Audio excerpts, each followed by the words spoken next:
बिस्मिल्लाहिर्रहमानिर्रहीम। अस्सलामु अलैकुम वरहमतुल्लाहि वबरकातुहू। रुसवा करने वाले 8 आमाल। मोहतरम नाजरीन, अल्लाह पाक ने जिन और इंसानों को अपनी इबादत के लिए पैदा फरमाया। जो अल्लाह की इबादत करता है, उसके अहकाम को मानता है, वो दुनिया में खुश रहता है, खुशहाल रहता है, सुखी जिंदगी गुजारता है और आखिरत में भी कामयाब व कामरान कहलाता है। अल्लाह ऐसे इंसान की दुनिया को भी आसान कर देता है और आखिरत की कामयाबी उसके कदम तो चूमती ही है। लेकिन उसके बरक्स जो अल्लाह से सरकशी अख्तियार करता है, वो अपना ही नुकसान करता है, अपनी दुनिया को बर्बाद करता है, अपनी जिंदगी को बर्बाद करता है और आखिरत यानी उसकी अबदी जिंदगी तो बर्बाद होनी ही है।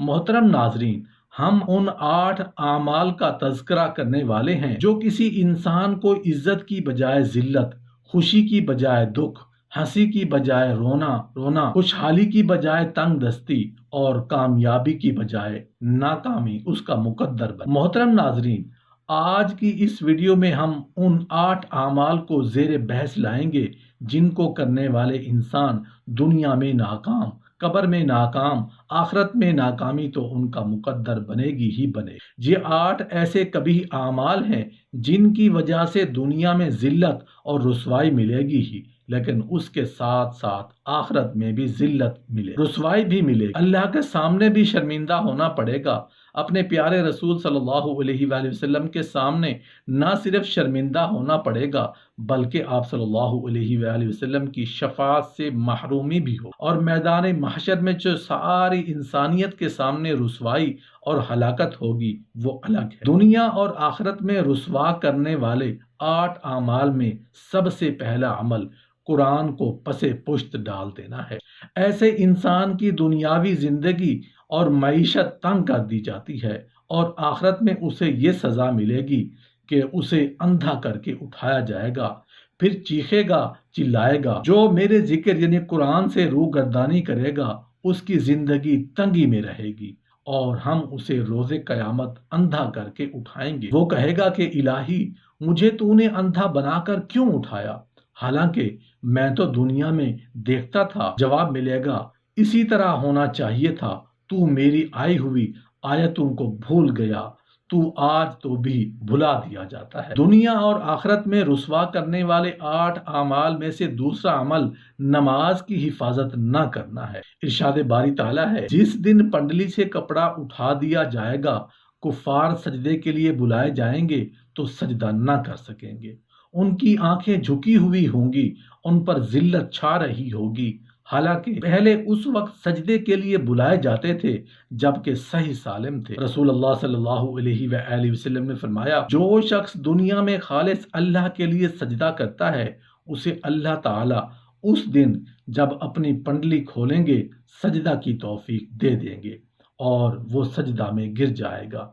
लेकिन जो शख्स अपनी जान बचाने या लोगों को दिखाने के लिए सजदा करता था, उनकी पीठ को अल्लाह ताला एक तख्ता बना देगा और जब वो सजदा करना चाहेगा तो गिर पड़ेगा। हजरत अब्दुल्ला बिन उमर रज़ी अल्लाह अन्हु नबी करीम सल्लल्लाहु अलैहि वसल्लम के बारे में ये रिवायत नकल करते हैं कि एक दिन आपने नमाज का जिक्र किया और इरशाद फरमाया, जो शख्स उसकी हिफाजत करेगा वो नमाज उसके लिए नूर होगी और बुरहान होगी और कयामत के दिन जहन्नुम की आग से निजात का जरिया हो। और जो शख्स नमाज की हिफाजत नहीं करेगा, नमाज उसके लिए नूर नहीं होगी, निजात नहीं होगी और बुरहान नहीं होगी और कयामत के दिन वो शख्स कारून, फिरौन, हामान और अबी बिन खलफ के साथ होगा। दुनिया और आखिरत में रुसवा करने वाले 8 आमाल में से तीसरा अमल जमीन पर नाहक कब्जा करना है। सैयदना सईद बिन ज़ैद रज़ी अल्लाह अन्हु से मरवी है कि मैंने रसूलुल्लाह सल्लल्लाहु अलैहि वसल्लम को फरमाते हुए सुना। आप सल्लल्लाहु अलैहि वसल्लम ने फरमाया, जो शख्स जमीन से कुछ हिस्सा या टुकड़ा किसी से छीन ले तो वो हिस्सा 7 जमीनों तक उसके गले में तौक बनाकर डाला जाएगा। दुनिया और आखिरत में रुसवा करने वाले 8 आमाल में से चौथा अमल सूद खाना और खिलाना है। मैदान महशर में सूद खोरों पर जिल्लत और रुसवाई छाई हुई होगी और ऐसा लगेगा जैसा कि वो नशे में हो। इरशाद बारी ताला है, जो लोग सूद खाते हैं वो कब्रों से इस तरह حواس باختہ اٹھیں گے جیسے کسی کو جن نے لپٹ کر دیوانہ بنا دیا ہو۔ دنیا اور آخرت میں رسوا کرنے والے 8 اعمال میں سے 5واں عمل کسی پر ظلم کرنا ہے۔ روز قیامت جب لوگوں کو حساب و میزان کے بعد پل صراط سے گزارا جائے گا تو ظالم لوگوں کے لیے وہاں اندھیرا ہی اندھیرا ہوگا۔ حضرت ابن عمر رضی اللہ عنہ سے مروی ہے کہ رسول اللہ صلی اللہ علیہ وآلہ وسلم نے فرمایا، ظلم قیامت کے دن اندھیرے ہوں گے جبکہ مومنوں کو اس وقت ان کے اعمال کے مطابق نور عطا کیا جائے گا، اور ساتھ روشنی کے اضافے کے لیے وہ دعا کریں گے، اے ہمارے پروردگار، ہمارا نور آخر تک قائم رکھ، ہمیں بخش دے، بے شک تو ہر چیز پر قادر ہے۔ دنیا اور آخرت میں رسوا کرنے والے 8 اعمال میں سے 6واں عمل بیویوں میں عدل نہ کرنا ہے۔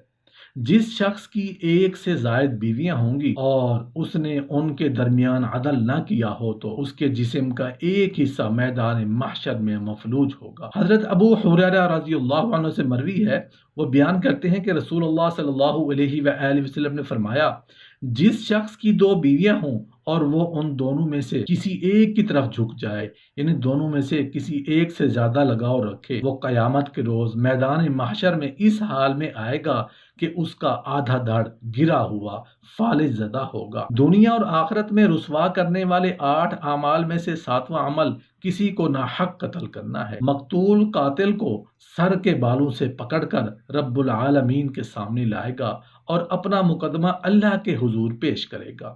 حضرت سیدنا ابن عباس رضی اللہ عنہ سے مروی ہے، وہ بیان کرتے ہیں کہ نبی کریم صلی اللہ علیہ وآلہ وسلم نے فرمایا، روز قیامت مقتول اپنے قاتل کو اس طرح لائے گا کہ قاتل کی پیشانی اور سر اس کے ہاتھ میں ہوں گے اور اس کی رگوں سے خون بہہ رہا ہوگا اور کہہ رہا ہوگا، اے میرے رب، اس نے مجھے قتل کیا تھا، حتیٰ کہ یہ کہتے ہوئے وہ قاتل کو عرش کے قریب گھسیٹ کر لے جائے گا۔ دنیا اور آخرت میں رسوا کرنے والے 8 اعمال میں سے 8واں عمل امر بالمعروف و نہی عن المنکر نہ کرنا ہے۔ حضرت اسامہ بن زید رضی اللہ عنہ کہتے ہیں کہ نبی کریم صلی اللہ علیہ وآلہ وسلم نے فرمایا، قیامت کے دن امر بالمعروف و نہی عن المنکر کے مقدمات کے فیصلے کے وقت ایک شخص کو لایا جائے گا جس کو مستوجب عذاب قرار دے کر آگ میں ڈالا جائے گا، اور آگ میں پہنچتے ہی اس کی انتڑیاں فوراً باہر پڑیں گی، نکل پڑیں گی، اور وہ انتڑیوں کو اس طرح پیسے گا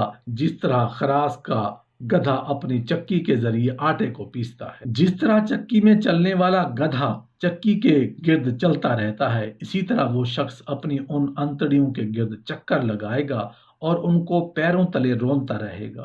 چنانچہ اس شخص کو اس حالت میں دیکھ کر دوست کی اس کے زمانے کے فاسق فاجر لوگ اس کے گرد جمع ہو جائیں گے اور کہیں گے کہ اے فلاں شخص، تمہاری یہ حالت، تم تو ہمیں نیک کام کی تلقین اور نصیحت کیا کرتے تھے اور برے کام سے منع کرتے تھے۔